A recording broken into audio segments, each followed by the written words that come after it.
What's going on, everyone? John Matrix here. Hope you're all having yourselves a wonderful day, wherever you're at and whenever you're watching this. We're going to be jumping into some more SCP goodness here with the Exploring series. We're going to be checking out another one of the factions in the SCP universe. We're going to be looking at the Unusual Incidents Unit. I believe this is like kind of a division of the FBI, and from what I understand from previous SCP videos and whatnot, they're kind of like a joke in that universe, or they're at least not necessarily a joke, but not very good at what they do, kind of a thing from everything I've gathered so far. But we'll find out, I guess, more in detail here. There's two SCP videos that I can think of off the top of my head where the UIU has been mentioned before. One was 3 Portlands, and then the other one was, I can never remember the number, the SCP number or the name, but it was about the town where everyone is forgetting things, with the high school that had like some kind of SCP underneath the basement, and had to do with, you know, the cheerleaders being killed, and what I can never remember. It's tied with potentially the School of 76 stuff. I can never remember what the SCP or the name of that one is, but those are the only two that I can think of off the top of my head that I've gone over that have anything to do with the UIU so far. So I'm interested to see what more we learn about the UIU here today from the Exploring series. So, as always, links will be down below in the description to the original video without my commentary and reaction, and to the Exploring series channel. Please do me a favor, if you enjoy this video as we go through it, go give it a like. And if you enjoy the Exploring series content, you're not already subbed to them, go over there and hit that sub button on his channel, show the man some love. He definitely deserves it. He makes a lot of wonderful content for the SCP universe, as well as others. You know, he's got stuff up there for the 40k universe, and I believe Lord of the Rings as well, and some other stuff, so check out his content. If you'd like to join us when we do these reactions live, there is a join button underneath the video, as well as a link in the description to the YouTube membership benefits and tiers that I offer. If you've been around the channel for a while and decide you want to take your sport to the next level, take a look at those and just see if any of them have any interest for you. But with all that said, jump into the video. So again, this is about the Unusual Incidents Unit in the SCP universe. Turn on the monitor. Let's do it. The Unusual Incidents Unit. The SCP universe has its fair share of secretive, mysterious organizations that operate outside of the control of any single country or government. This includes, of course, the SCP Foundation, Chaos Insurgency, Marshall Carter and Dark, and plenty more. GOC, These Chaos groups fit the standard trope of Serpent shadowy organizations with vast resources that are beholden to no one but themselves.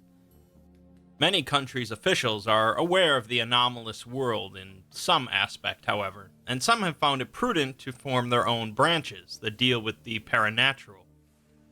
The Global Occult Coalition works for the United Nations to protect the world from the anomalous, and GRU Division P was formed by the Soviet Union to utilize anomalies to further the USSR's prosperity. They're another faction that I haven't gotten into yet, although from what I understand, I believe they're no longer around. They fell apart when the Soviet Union fell apart, I believe, in the SCP universe. I guess that also probably depends on the various canon, but that'll be another faction we still need to check out. It's no surprise at all, then, that the United States would want to get involved as well, and it's also no surprise that they're pretty far out of their league. The Unusual Incidents Unit of the Federal Bureau of Investigation is tasked with protecting the United States from paranormal threats. To be honest, I mean, I guess it would depend on, there's a lot of different factors behind this, right? So like, you know, the SCP universe in there, if the Foundation's doing their job, a lot of governments don't know about the anomalous and would not want, you know, they wouldn't know anything about it, so they wouldn't have their own divisions of doing so.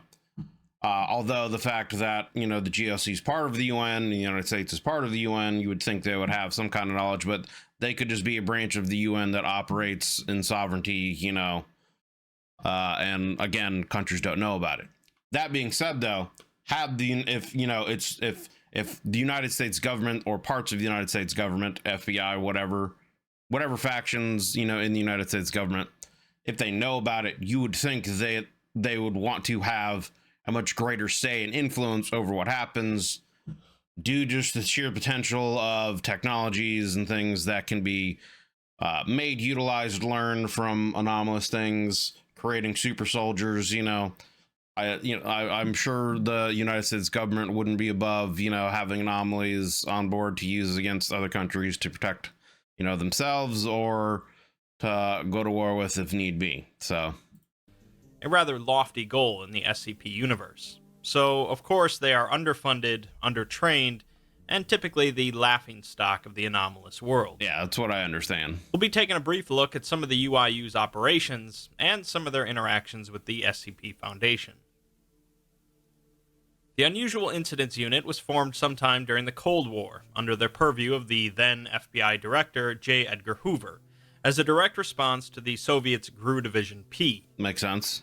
Hoover set out to get American hands on anomalies before the Soviets could, and their success in this goal was fairly mixed. So then again, right, like the fact that they do know, you would think they would have or want a greater sphere of influence over this stuff. However, could also be a situation where like the SCP Foundation has gone to the governments that do know about this and like, look, dog, we're the big dog in this territory. Don't step on our feet. Don't, play with shit that you don't understand or can't handle, and everything will be fine, and we got this. You know what I'm saying? To say the least. The UIU has largely been a failure for three reasons. First is their lack of funding, partly due to being a relatively small branch of the FBI, that would be a huge problem, and due to most officials in the US government not being properly informed on the true danger of the anomalous world. Secondly, members of the UIU generally lack the proper training to handle any sort of dangerous anomaly, and they're occasionally thrown into the deep end of a bad situation without proper gear or knowledge. Finally, the UIU are just little fish in a big pond, and since the Foundation have practically the same goals as the UIU with vastly superior resources, the UIU are often pathetically redundant. While in the grand scope of things, this typically leads the UIU to be considered a joke by others in the anomalous world, they do at least score points for perseverance, as the US government still has yet to close down the unit entirely. I was just thinking as you're talking about this, because it has to deal with the FBI. And I'm a fan of the X-Files. When I was a kid, I watched the X-Files growing up. It's a great show. It makes me wonder if the X-Files were like happening now as a show, if they did a reboot or whatever, if the X-Files was just a show that got made today, if the authors knew about, the SCP universe and the SCP wikis, would it be kind of an Easter egg thing that they might include in the show in some kind of way, some kind of, shadow? It wouldn't necessarily be like potentially the SCP Foundation, of course, but some other kind of organization similar. Would they toss in some kind of Easter egg? I think that would be kind of cool, because I could easily see, again, I've said numerous times about how many different types of shows or movies, series, etc., animes that could be made out of the SCP universe. That would be great, and the X-Files would fit right in there, so most members of the UIU are transferred from other departments in the FBI as some sort of punishment for any mistakes they might have made.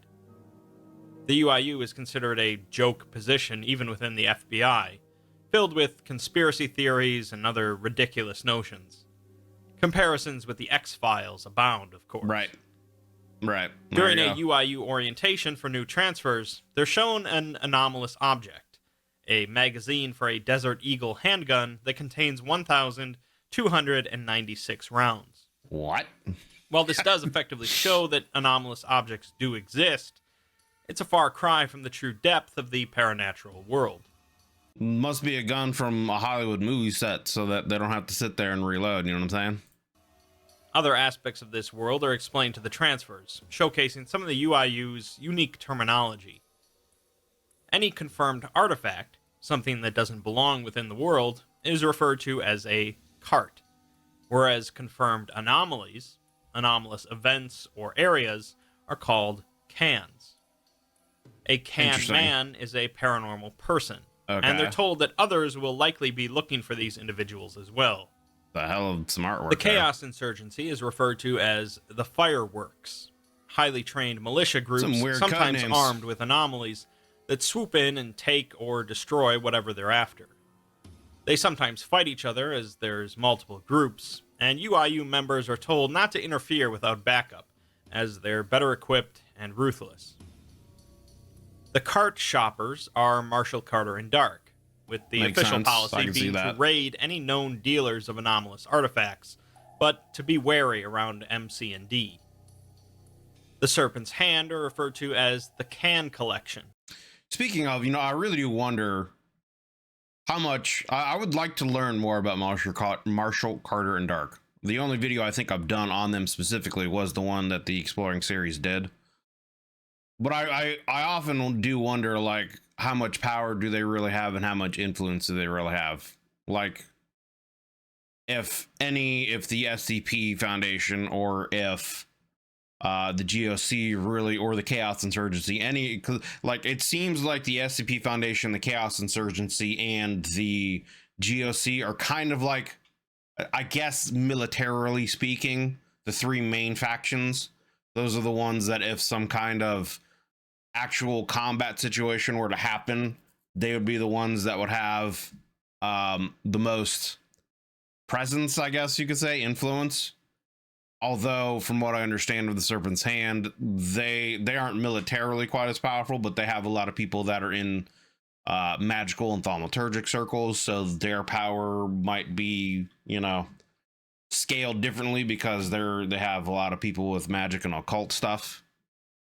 But it makes me wonder, like, if any of those kind of major factions really went after Marshall, Carter, and Dark for whatever reason, how would they stand, against them? How would Marshall, Carter, and Dark fare? What kind of resources do they have? Any other kind of, excuse me, military aspect to them? Are the main members, how powerful are they? I've heard things, I don't know if it's like fan theories or if it is confirmed that some of the members, like one of the main founding members might be a vampire, kind of a thing. Or, one might even be like a Davite sorcerer or something. So it's like, I wonder what their capabilities really are if shit were to hit the fan and people wanted to go after them. Like, how powerful would they be to defend themselves? But I mean, they seem to pretty much relatively stay neutral and are just about securing and selling anomalies of interest, and anything that is of actual, like, super great threat. From what I understand, they generally kind of will work with the SCP in those scenarios as needed. Known to have very little interest in secrecy. UIU agents are not to confront them in public, and if a Serpent's Hand member gives them an order, they should consider following it, as the member can probably set them on fire with their mind. Right. That's what I'm saying. The skippers are, of course, the SCP Foundation, known to be well-trained and generally helpful, since they have similar goals to the UIU.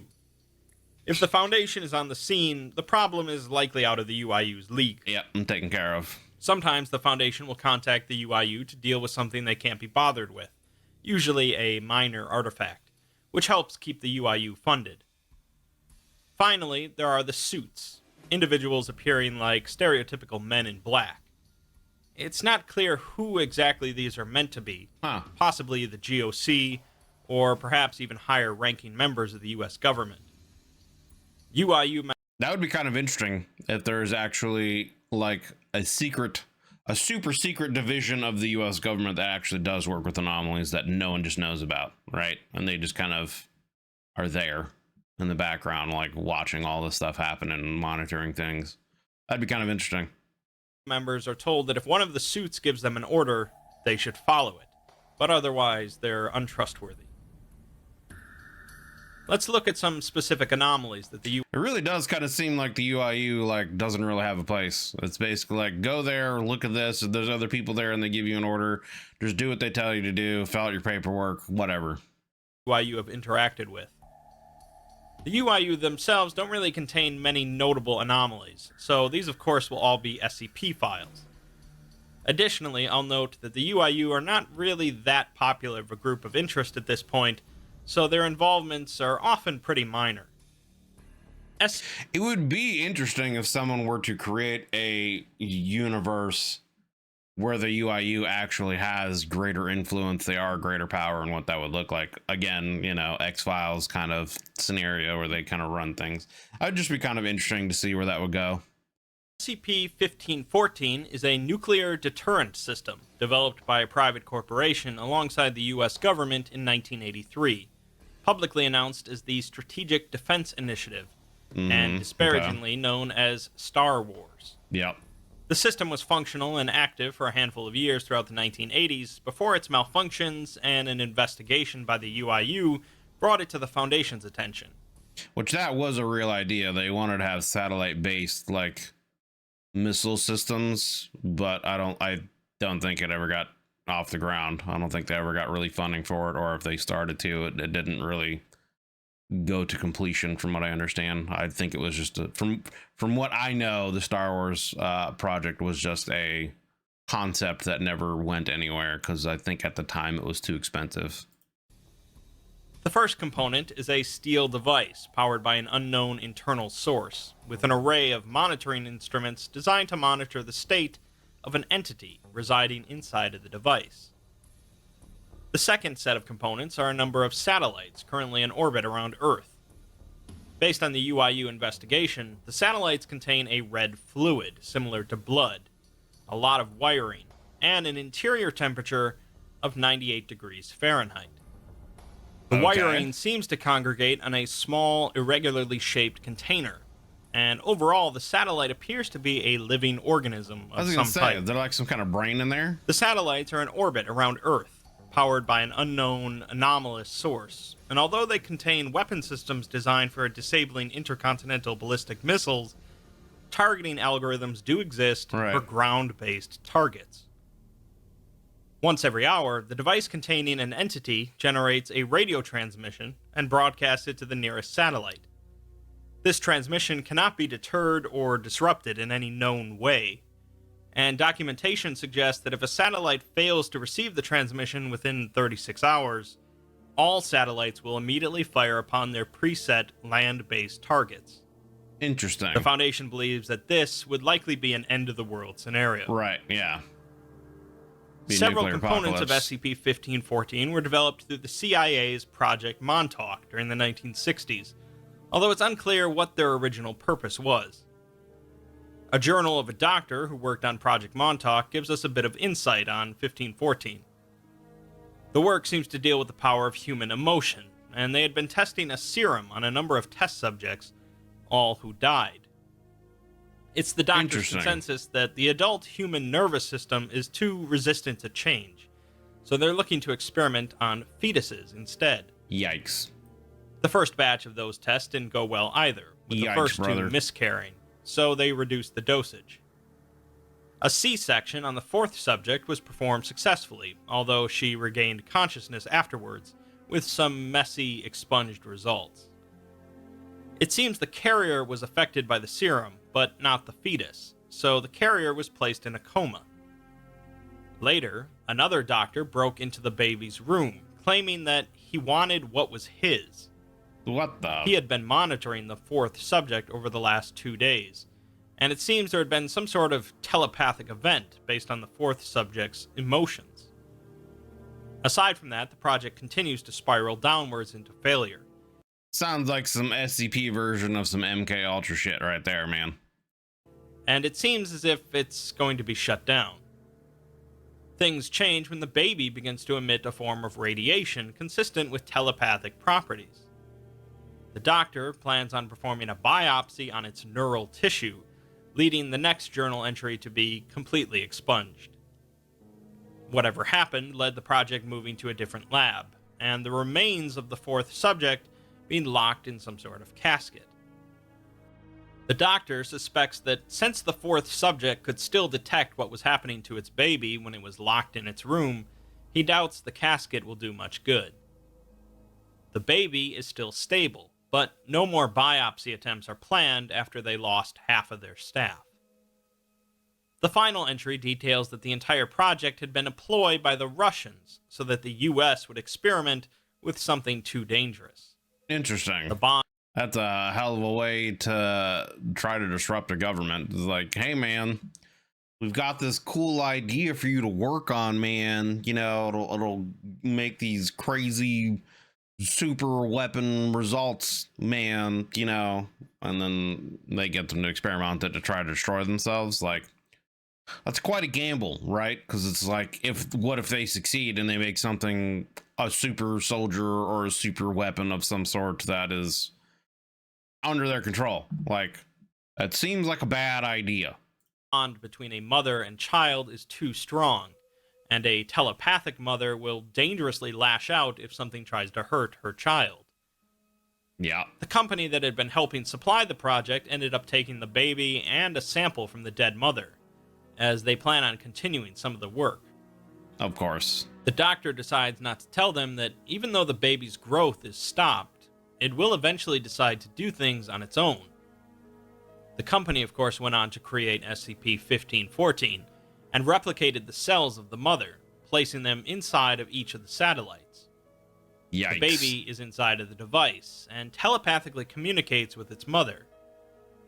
While so far it's been content merely sending out a message every hour to its mother, it seems to be developing sentience, and it can't be harmed without the mother retaliating.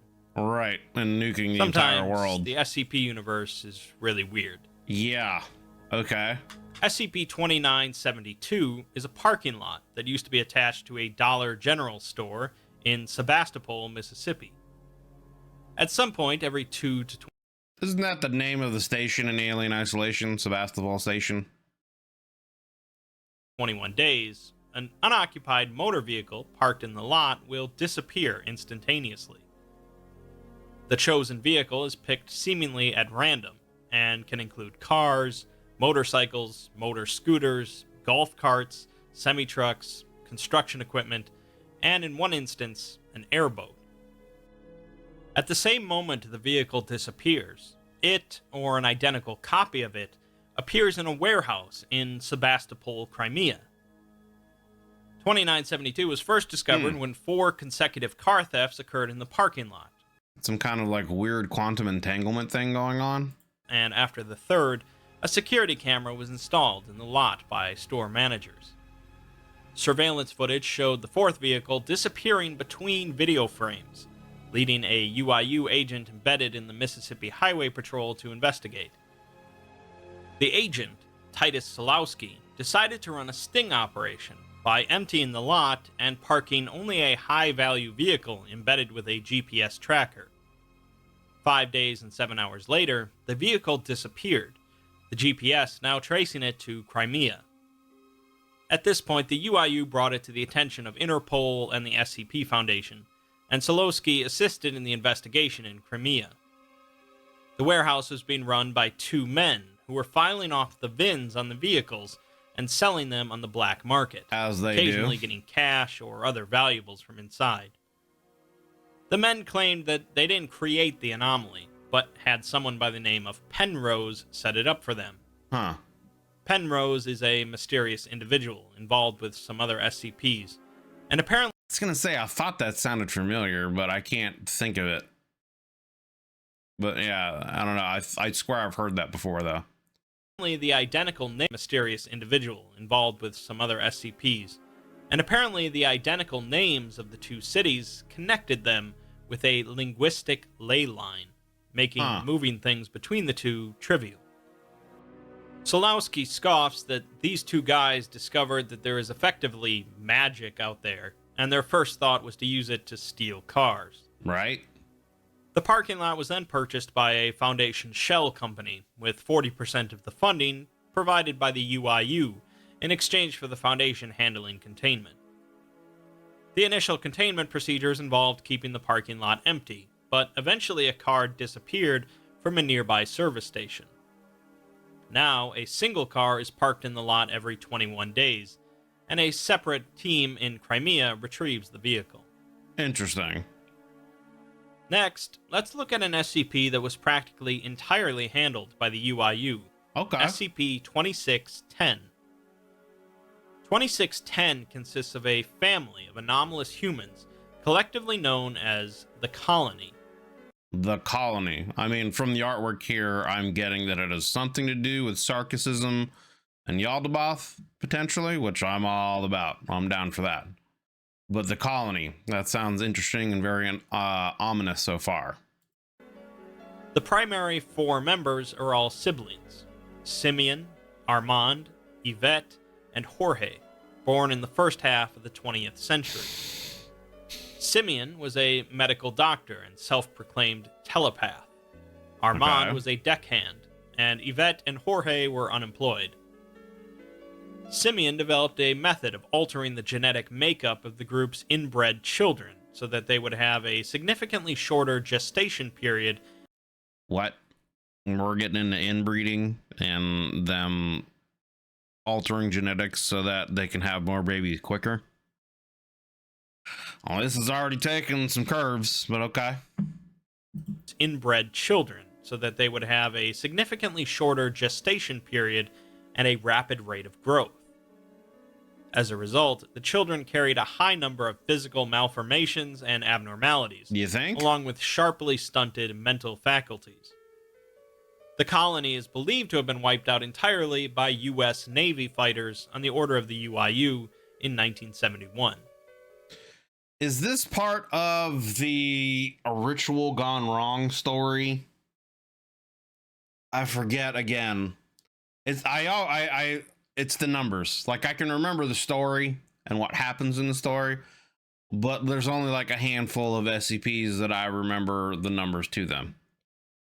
But the story about a ritual that was happening in some kind of like fishing village town or whatever that I think the UIU and the GOC were involved in, and it like started but didn't get necessarily completed, and it may have ties to Allegata and Sarcasm and yada yada, and it was, I don't know, it was interesting, but I wonder if this is like tied into that somehow.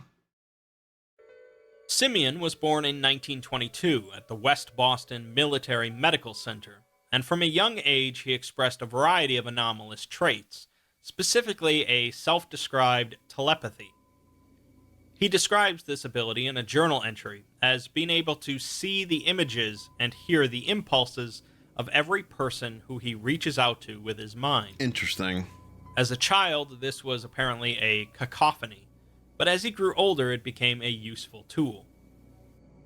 Another... Can you imagine that, though, as a kid growing up, and you just hear all the voices of people and things around you, and you can't block them out? Like, oh, that would be awful. That would be awful. Another journal entry describes an important moment in Simeon's life when he used his ability to enter the consciousness of a lobotomized patient. Yikes. He was able to see and hear through the patient, looking up at himself. He worries what would happen if he was inside of someone's head like this and they were conscious, so he believes it would be better for a subject to be birthed with no consciousness at all. Huh. Armand was also born in the West Boston. So, is that what he's trying to do? Is create like proxy entities that he can just like telepathy, like puppets essentially, that he can move around and use without him actually physically being there? I mean, obviously that could have certain advantages, but depending on what you're doing, but yeah. Military Medical Center. Armand was also born in the West Boston Military Medical Center, and he is only mentioned once in Simeon's journals.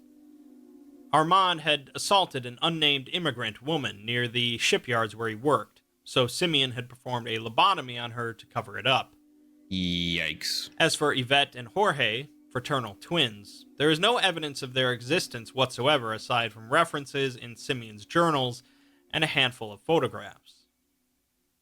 In March of 1959, Simeon was arrested on charges of performing illegal medical practices on minors. He settled with the victims for an undisclosed amount and withdrew from the medical field. In 1965, a police report was filed detailing 4 individuals that were heavily resistant to weapon fire, capable of moving at high speed, and inhumanly strong. That's what I thought. He was trying to experiment with ways to make puppets that he could utilize for whatever he wanted, it seems. Killed 3 people and escaped with 4 large trucks filled with cattle feed. They are described as vaguely human, with a number of grotesque physical malformations, Yep. such as missing or additional limbs, eyes, ears, collapsed rib cages or extruded stomachs, and having large growths across the body. So, like, I wonder what it was that he was making them for. Like, what purpose was he, like,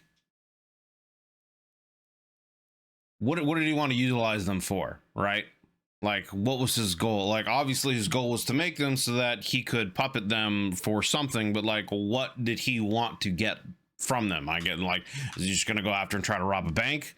You know, because it sounds like he like had these things go out and steal a bunch of cattle feed from what he was saying in the story here, right? Let me rewind this real quick.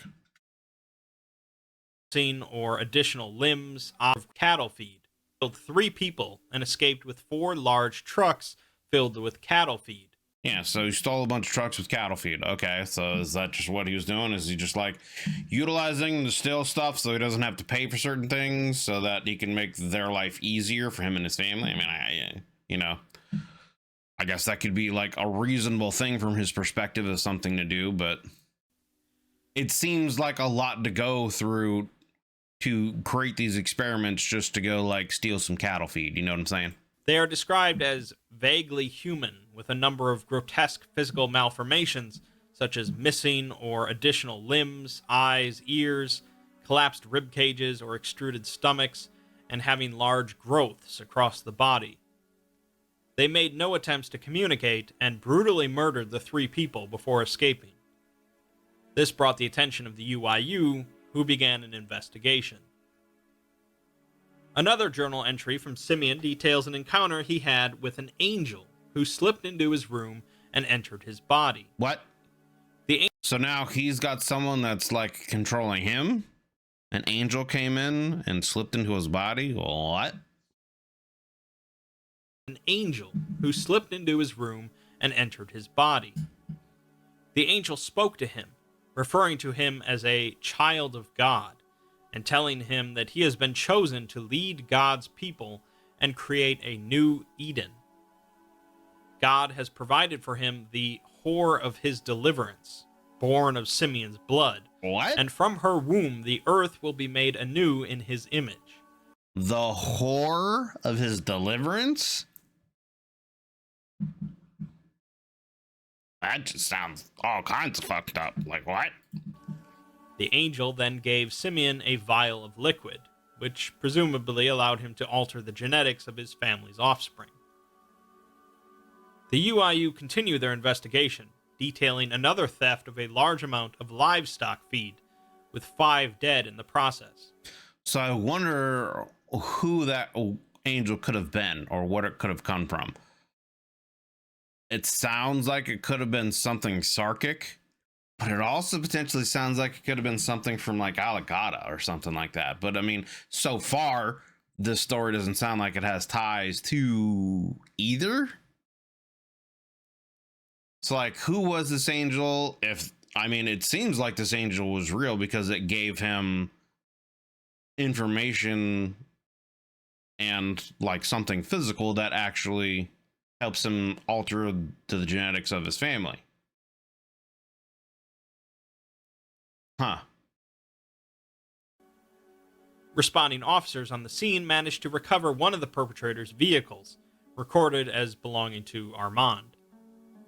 During the ensuing chase after the theft, one of the perpetrators leapt onto a pursuing squad car and managed to kill an officer. So I wonder if he did like these genetic experiments on his siblings, if that's who these puppets are. You know, Armand and Yvette, etc., etc. The driver of the vehicle crashed the car, killing the creature. Another journal entry from Simeon discusses the inbreeding with their sister and how her eyes were also opened by an angel of the Lord. Jesus. So it sounds like the sister is the whore of their deliverance. Like, this is going to some fucked up places. I'm just okay. The liquid that the angel gave Simeon ensures a pregnancy, and the effect spreads to the children, allowing... So then it's like, is this angel, like whatever this being is this actually its DNA? Is it trying to implant its own DNA into humans? You know, like where's that going? I wouldn't trust it. Like I don't know, but I mean, then again, you know, I'm not some crazy dude that's, you know, sleeping with my family members trying to breed puppet things that I can lobotomize so I can, you know, telepathically take them over and blobbity blobbity. The colony to rapidly grow in number. That pizza looks good. Simeon prepares himself to lead the colony into saying. this new Eden, and prepares for the Lord's arrival.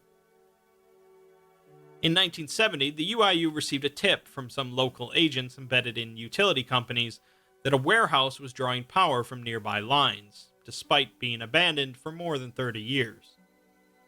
Additionally, a car that had been confirmed to have been sold to Simeon was seen at the site. UIU agents launched an operation, initially finding the warehouse empty, but could hear sounds coming from below. They used a lift to descend to the third basement level, and then descended further by stairs. What they encountered is, of course, mostly expunged, but only 4 out of the 13 agents managed to escape. Jeez. The surviving agents describe seeing hundreds of grotesque humanoids copulating with one another in a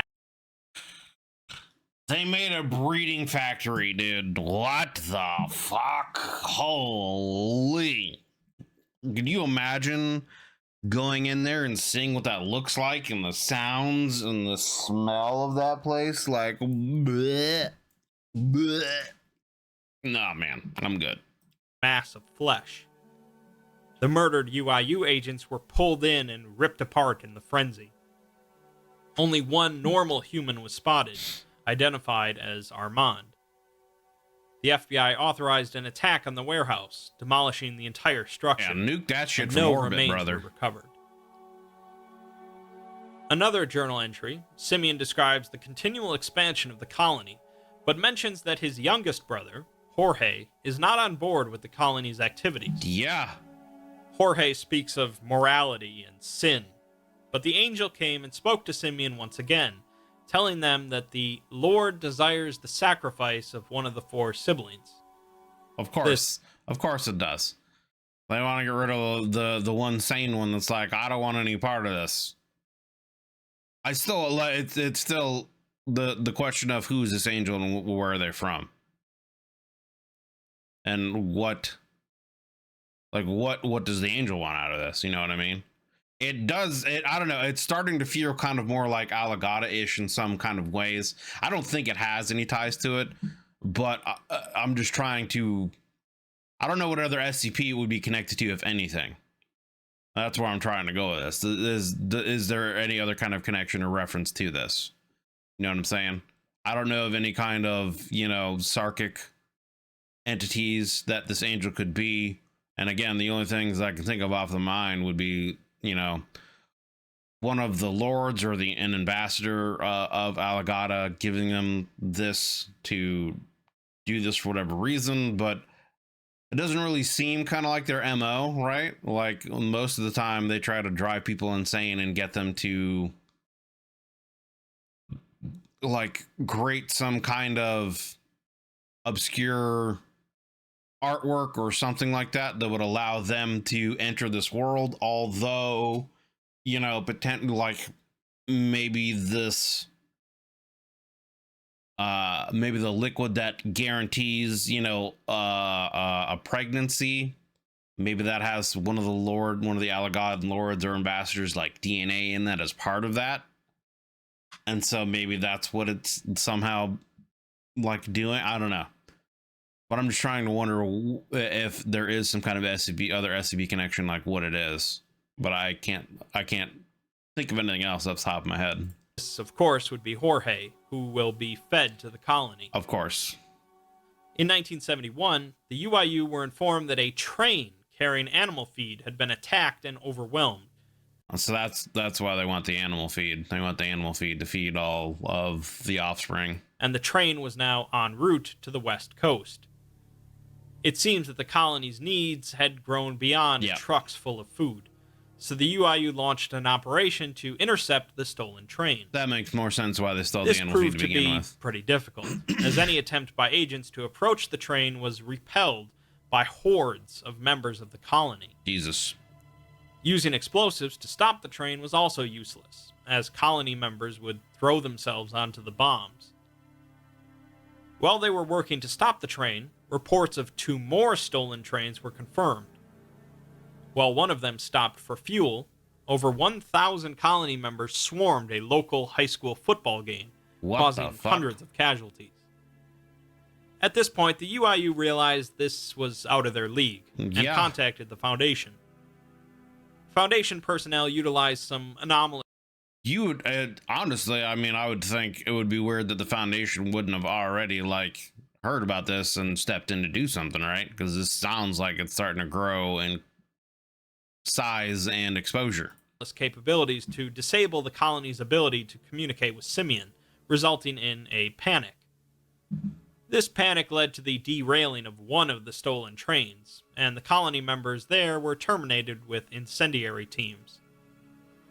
Even the Foundation failed to stop the other trains, though, which led to a total of 6 trains arriving in California, where the combined force of the colony overwhelmed the UIU and Foundation teams. Damn.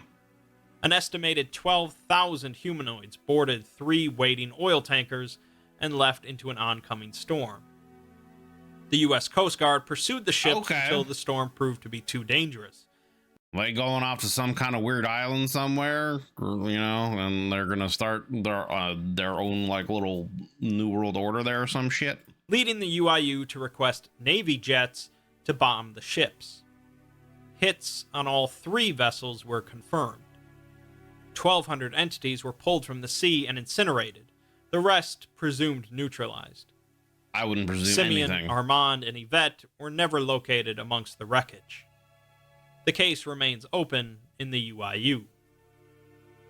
The final journal entry. Bro, that's a hell of a tale, man. Like, that went to places. That went to places. Details the arcs that the colony will use to multiply across the earth and spread their seed. Notably, Simeon writes that the colony will spread on 4 arcs.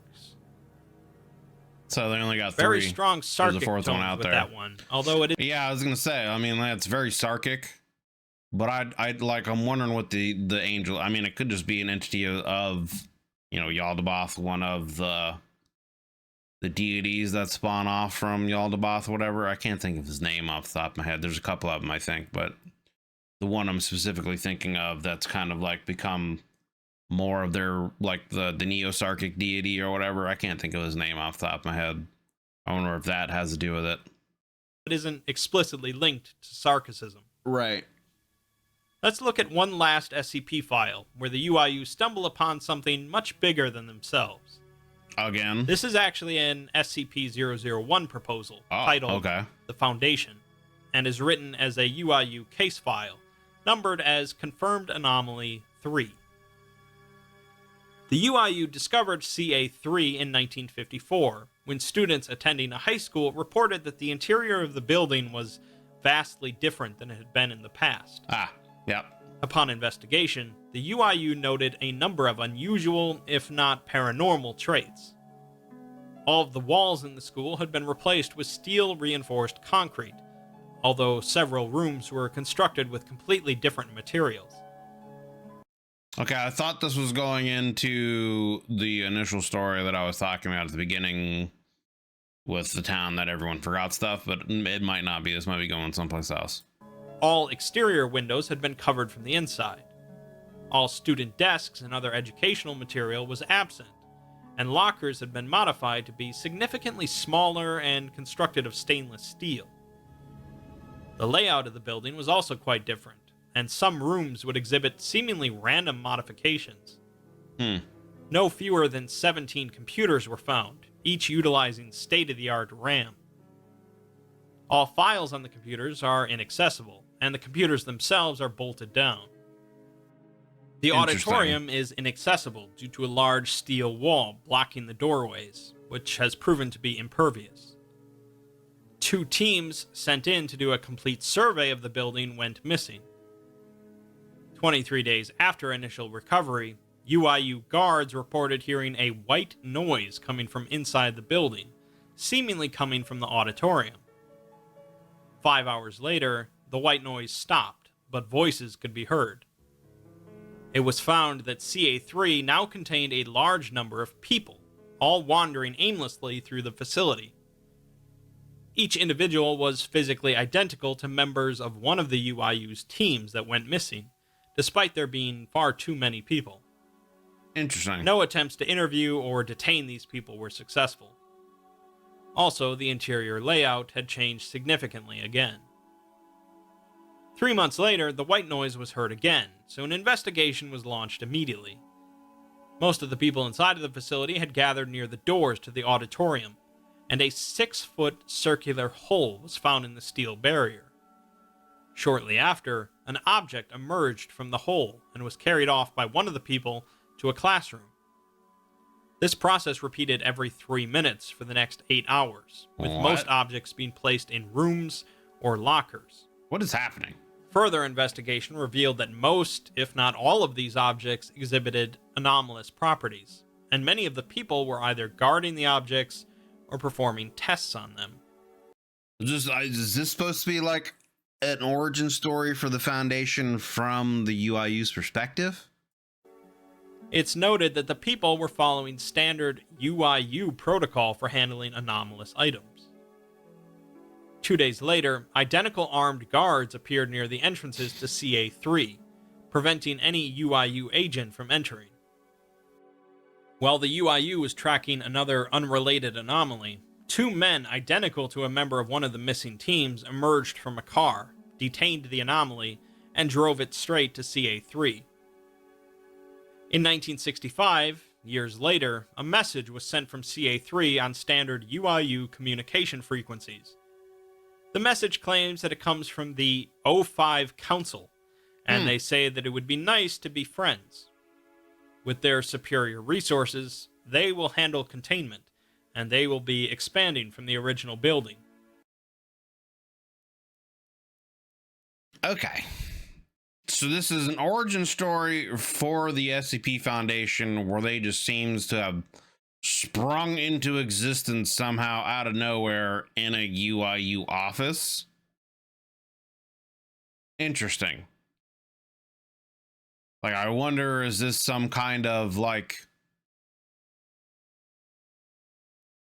is there another SCP that I'm just unaware of where, like, in an end of the world scenario, like, is this like a Department of One thing or something like that, where like the memory of the SCP Foundation in a new like universe that's been created is springing to life out of this UIU facility, you know? Like, I don't know. I'm just wondering if there's another SCP reference where the Foundation has some kind of contingency plan where they were like stored in some kind of anomalous artifact that the UIU happened to have found, and now the Foundation is like unfolding from some kind of like pocket dimension back into reality and are restructuring itself. You know, I don't know. Or if this is just like literally some other kind of origin story. The message is somewhat coherent, but is mostly broken English. 8 hours later, another message was received, saying that they have now expanded and are recruiting doctors, guards, and D-men. They're also looking at some international anomalies. It's interesting that they are the O5 Council, and one of the missing UIU teams was designated CA3-05. Yeah. Okay. Basically, the Foundation itself is an anomaly that started based on the UIU and their operating procedures. Right. Eventually, it grew to eclipse the UIU. And of course, this is just one possible canon, but it's an amusing notion. Interesting idea. Despite what I said earlier, you probably noticed that none of these SCP examples display the UIU in a particularly incompetent manner. Oh, we got the X-Files music. Hold up. I was going to say something. While there are, of course, plenty of examples where the UIU are little more than bumbling fools, played more for humor than competence, These articles show the UIU as capable agents that simply lack the resources and knowledge available to larger groups. As I already mentioned, there are plenty of allusions to the X-Files with the UIU, federal agents thrown into the deep end of a mysterious, esoteric, and frightening underground world. Although it's true that the US government probably doesn't need the UIU in most instances, since the Foundation is capable enough, for now, they're going to keep doing the best that they can. Interesting. We're getting a quote. We're going to quote on this one. We got a quote. Okay. All right. Welcome to the Unusual Incidents Unit, soldier. You are here because you're the finest, the brightest, and most of all, the most confidential officers that this great nation has produced. You are the front line of America's defense in this uncertain time when paranormal threats threaten the safety of this country. The agents of the Unusual Incidents Unit have one primary duty: protect this country against any paranormal threat. It is of the utmost importance that you remain confidential in your mission. Should you be compromised, the safety of the American public is at risk. Your duty to this country is one that no one else can know. Interesting. So, I mean, yeah. The main thing that I got from that was really just the tale of Simeon and the family, the colony. Like, that was something. That was interesting and went a lot of very out there places. The main question that I want to know more about that tale. I might actually like look up the number of that and do like a full read on it, or to see if anyone's made a video to do on that, because I don't know, it's fascinating, and I just want to know more about it. And the whatever that angel was, you know, is it one of the Sarkic, you know, deities? Is it somehow tied to, you know, potentially Alligator or something like that, or is it something else completely? You know, I don't know, but that tale went out there. And I mean, it was a situation too where even the Foundation wasn't necessarily able to fully contain it, and it seems to have been left to the point where 3 arcs were destroyed and there's still another one out there. I wonder if it's also potentially maybe an origin story for like the Flesh That Hates situation, you know what I'm saying? Because it sounds kind of similar to that in certain ways, you know. Maybe it finds some place and that flesh melds together, you know. I don't know, but that's also could be, you know, potentially another kind of origin story for that, I guess. I'm just trying to think of what else it could be related to. But I mean, like he said, and I had mentioned at the beginning before he'd even mentioned it, like, it very much has, you know, the UIU very much has an X-Files reference, you know. It feels kind of like it might be like an X-Files Easter egg in the SCP universe, but they definitely seem to kind of be the least productive, or the I don't know what am I trying to say, the faction that doesn't really do anything, right? You know what I'm saying? I'm trying to find the proper words, but my brain isn't working right. They're not very well funded, they're not really taken seriously. And pretty much it seems like any kind of UIU agents that are out in the field, if anyone else from any other factions there, they're basically just told to, hey, if you get told to follow, you know, do something, just do it, because if you don't, you might get vaporized or, you know, killed or something. So just follow along, don't die, fill out your paperwork, and that's your job, basically. Which sounds kind of shitty, you know, sounds kind of shitty. But yeah, that was the Unusual Incidents Unit by the Exploring series. Links will be down below in the description, as always, to the original video here without my commentary and reaction, and to the Exploring series channel. If you enjoyed this video as we went through it, go over there, click that link, and give this video of his a like. And if you enjoyed the Exploring series content and you haven't already hit that sub button on his channel, please do me a favor, click that link, go over there, give the man a sub. He definitely deserves it. If you'd like to join us when we do these reactions live, there is a join button underneath the video, as well as a link in the description to the YouTube membership benefits and tiers that I offer. Check those out. You know, if you've been around the channel for a while and would like to take your support to the next level, see if any of those have any kind of interest for you. But regardless, thank you guys very much for taking the time to watch this video. Hope you enjoyed it. If you did, consider leaving a like and a sub, as it helps me and the channel grow. We'll see you guys in the next one. Hope you're all having yourselves a wonderful day, and thank you again for watching. See you later.